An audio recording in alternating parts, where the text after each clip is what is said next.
Hello friends, in today's podcast I'm going to talk about men and emotions. When it comes to processing emotions, there are different expectations for men and women. Because women are often seen as sensitive, it's socially acceptable for them to express their feelings like sadness or fear. But men, who are seen as strong and fearless, are not encouraged to outwardly express their emotions. So why do men hide their emotions? From an early age, men are conditioned to believe that expressing their feelings is out of character with male identity. Doing so can ruin their image of being strong and stoic. Specifically, men are told that crying in front of other people will threaten their masculinity. And statistically talking, over 30% of men will experience a period of depression at some point during their lifetime. And about 9% of them report having feelings of depression or anxiety every day. Just because men are told to hide their emotions doesn't mean that they don't have them. Research shows that men experience emotions at the same level that women do.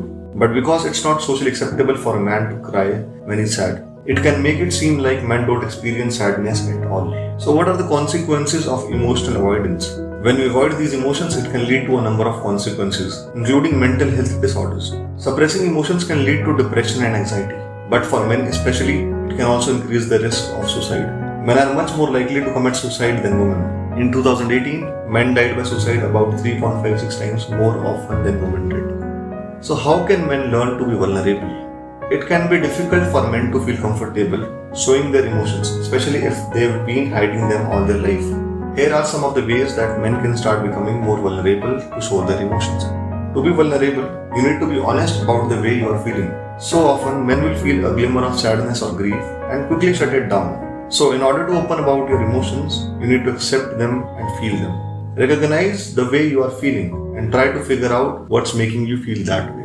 Finding hobbies that allow yourself to reflect on your feelings is a great way to tap into your emotions.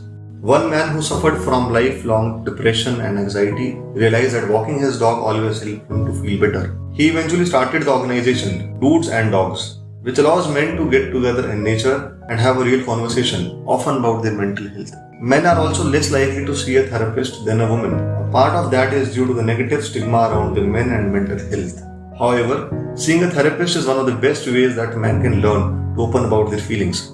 Therapy is a safe space for men to be vulnerable without a judgment from anyone else. It can help you to learn how to feel your feelings and cope up with your emotions in a more healthy and a productive way. So friends, let's break all the stereotypes and start expressing and feeling our emotions instead of hiding them. So friends, I hope you like this podcast. Don't forget to like, share and comment. If you are visiting Moksha Vedas for the first time, then don't forget to subscribe it. And stay tuned for more such amazing videos. Thank you, take care of yourself and your family. See you until next time.